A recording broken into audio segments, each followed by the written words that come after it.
Saudara-saudara, perbandingan antara Kristen dan Islam selama ini saya mempelajari dan saya teliti dengan baik sekali, jauh antara langit dan bumi.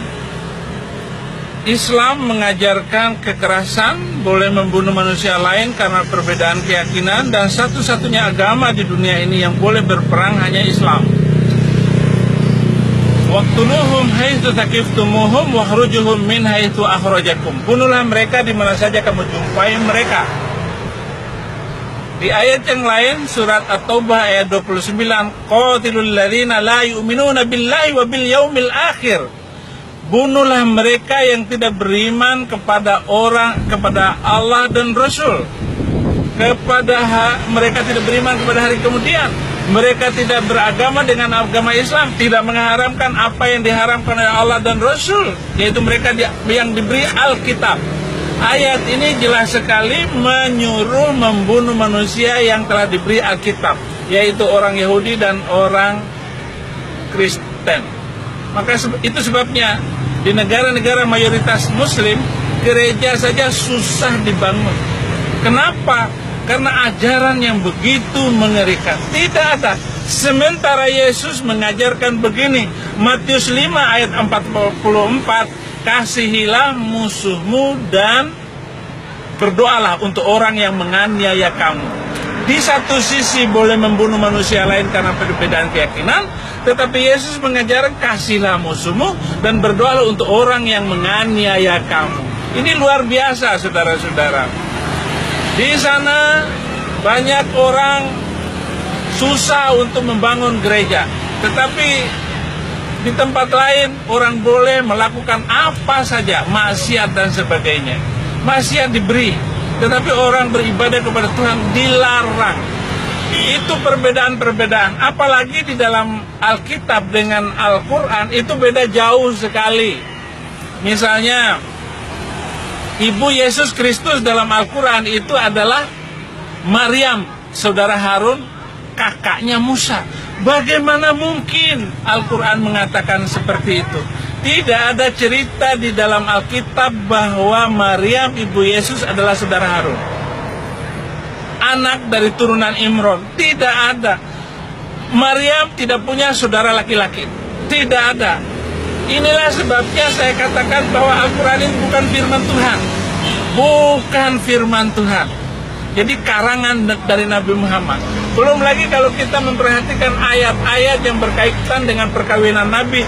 Semua ayat-ayat Al-Quran itu untuk membela Nabi. Lalu dipanggillah Jibril untuk membenarkan semua perbuatan Nabi. Misalnya di dalam Al-Quran surat An-Nisa ayat 3, laki-laki hanya boleh beristri 4, tetapi Nabi Muhammad istrinya 11. Istrinya 11 yang diakui oleh orang Islam.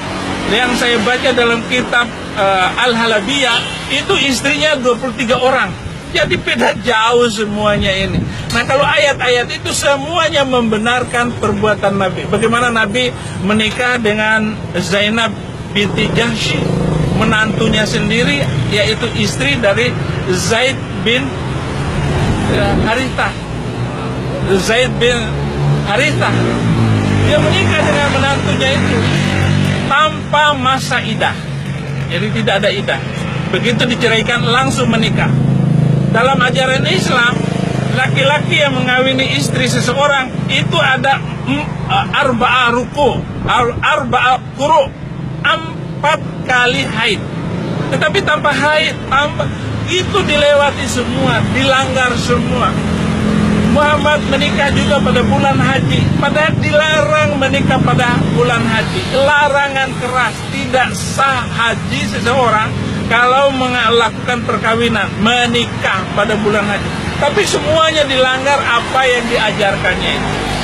Nabi Muhammad tidur dengan Maria Kibti, menikah dengan Maria Kibti. Tetapi apa yang terjadi? Istrinya Hafsah marah karena ditiduri. Akhirnya turun ayat surat ke-66 ayat 1. Hai Nabi, kenapa kamu mengharamkan apa yang dihalalkan oleh Allah bagimu? kamu hanya sekedar mencari kesenangan hati istri-istrimu, padahal Allah lah yang lebih kamu taati, lebih kamu hormati. Jadi ayat ini membolehkan menikah dengan budak, bukan menikah, tidur dengan budak.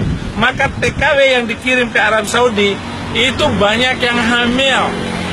Bulan ini sudah ada 234 TKW sedang menanti hukuman pancung. Kenapa? Karena dia membunuh tuannya. Nah, tuannya itu sebenarnya tidak salah. Karena tidur dengan pembantu itu dibolehkan dalam Al-Quran, bukan 1-2 ayat. Artinya hukum yang dibuat di dalam Alkitab, tidak boleh tidur dengan pembantu, tidak boleh nikah dengan pembantu, harus menghormati yang namanya budak. Tetapi oleh Al-Quran dihalalkan dan dibolehkan. Ini bagaimana, saudara? Bagaimana ajaran semacam itu? Itu sebabnya saya pindah dari ajaran yang nggak jelas itu. Saya meninggalkan Islam itu sendiri yang sudah membesarkan 41 tahun. Saya percaya kepada Al-Quran dan kitab suci itu. Dan saya percaya, bahkan anak saya 3 orang itu saya kasih nama Fikri Khomeini, Saddam Hussein, Muammar Gaddafi. Kenapa? Karena begitu hebatnya iman saya kepada Islam, begitu fanatiknya saya menjadi orang Kristen Islam pada waktu itu. Nah, tapi sekarang bubar karena saya telah melakukan perbandingan antara Alkitab dengan Al-Quran.